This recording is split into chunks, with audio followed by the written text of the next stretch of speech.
Assalamualaikum warahmatullahi wabarakatuh. Selamat sore. Pertama-tama perkenalkan, saya atas nama Mikael Tanggudendo, NIM 2019 Nah, tujuan saya di sini adalah untuk melakukan pembuatan video tentang penanggulangan bencana alam. Nah, di sini ada beberapa poin yang disampaikan dari Bapak Ibu dosen untuk melakukan pembuatan tugas video tersebut, yaitu mata kuliah agregat keperawatan komunitas. Lalu poin 1, kenapa penanggulangan bencana penting dilakukan kepada masyarakat dan juga beserta data-data realnya.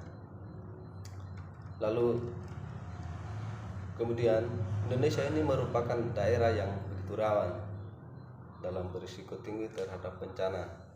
Tidak sedikit bencana yang datang secara berurut, namun negara ini selalu tidak siap menghadapi bencana-bencana.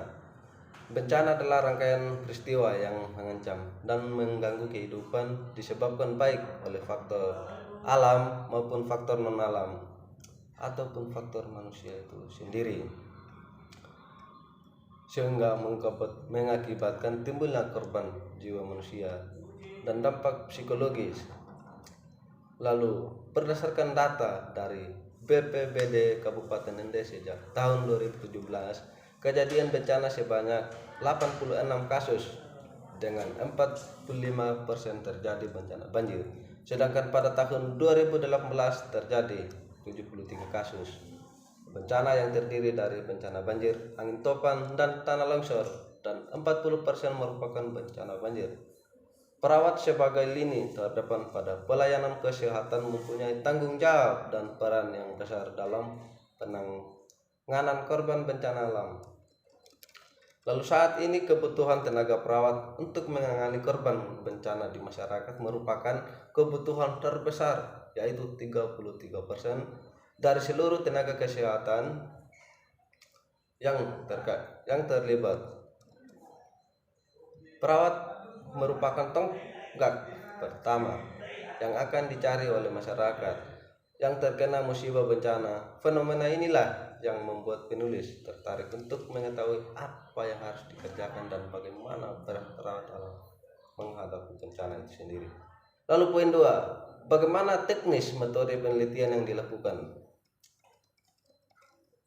Metode penelitian ini bersifat deskriptif melalui penelitian survei pada perawat yang berada di wilayah kerja Puskesmas Kota Baru, Puskesmas Rukun 5, dan Puskesmas Nangapanda yang memenuhi kriteria inklus, memiliki pendidikan minimal D3 keperawatan, minimal telah bekerja 1 tahun, tidak sedang tugas belajar, yang berjumlah 42 orang.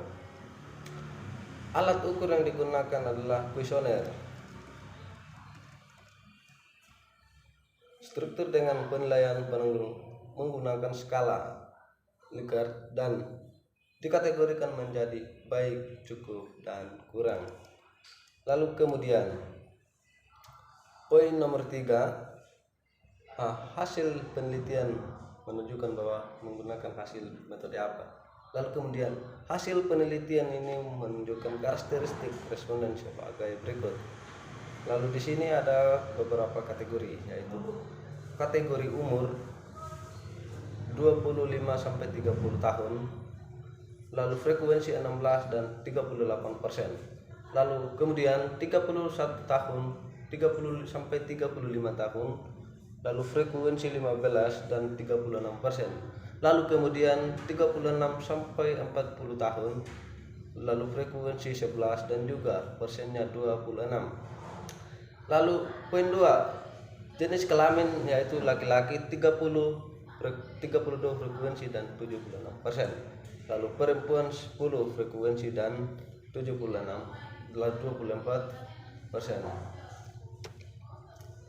Lalu kemudian pendidikan D3 36 frekuensi 86%. Lama kerja 5 tahun 36 frekuensi 31 tahun. Lalu kemudian 5 tahun 29 dan 29. Lalu poin yang berikutnya, Nomor 4, peran perawat dalam tahap pra-bencana. Hasil penelitian peran perawat dalam tahap pra-bencana menunjukkan kategori kurang sebanyak 37 orang atau sekitar 88% sebagai sesuatu peristiwa luar biasa yang mengganggu dan mengancam kehidupan dan penghidupan yang terdapat disebabkan oleh alam ataupun manusia ataupun kedua-duanya. Lalu kemudian untuk menurunkan dampak yang ditimbulkan akibat bencana alam, dibutuhkan dukungan sebagai pihak termasuk keterlibatan perawat sebagai tenaga kesehatan hendaknya berada di lini terdepan pada penanganan bencana di Indonesia yang diawali pada mitigasi atau tahap pra bencana sebagai dapat mengatasi pencegahan terjadinya bencana maupun dampaknya. Lalu poin berikut nomor 5, peran perawat saat tahap bencana. Hasil distribusi frekuensi peran perawat saat bencana menunjukkan kategori kurang sebanyak 32 orang atau sekitar 76%. Kompetensi perawatan bencana yang harus dimiliki oleh perawat komunitas, keperawatan individu dan keluarga, keperawatan psikologis dan keperawatan kelompok rentan. Pada penelitian ini perawat belum melakukan semua tindakan ataupun pertolongan yang sesuai dengan kompetensi perawat bencana. Perawat hanya melakukan tindakan dasar yang bisa dilakukan, yaitu membantu memberikan pelayanan untuk mengetahui kebutuhan dasar atau korban, dan apabila kondisi pasien kritis maka akan dirujuk ke rumah sakit. Itu. Lalu poin yang ke-6, peran perawat dalam tahap pasca bencana.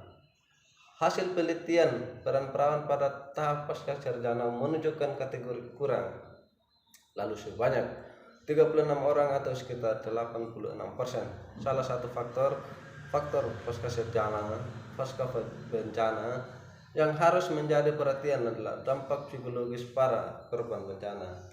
Beberapa studi yang mengkaji tentang fungsi psikologis setelah peranan bencana di Indonesia umumnya menyimpulkan gejala stres, lalu pasca trauma yang dilakukan atau yang berkaitan dengan kehilangan, depresi, dan juga kekhawatiran yang akan terjadi bencana berulang di masa depan. Mungkin saya kira itu saja hasil pembuatan video saya. Kurang dan lebihnya saya mohon maaf kepada Bapak Ibu dosen apabila di dalam penyampaian saya kurang baik atau kurang efektif, maka saya akan menyampaikan permohonan maaf yang sebesar-besarnya. Waalaikumsalam warahmatullahi wabarakatuh. Salam sehat, salam hormat, Mikael Tangguh Dendok.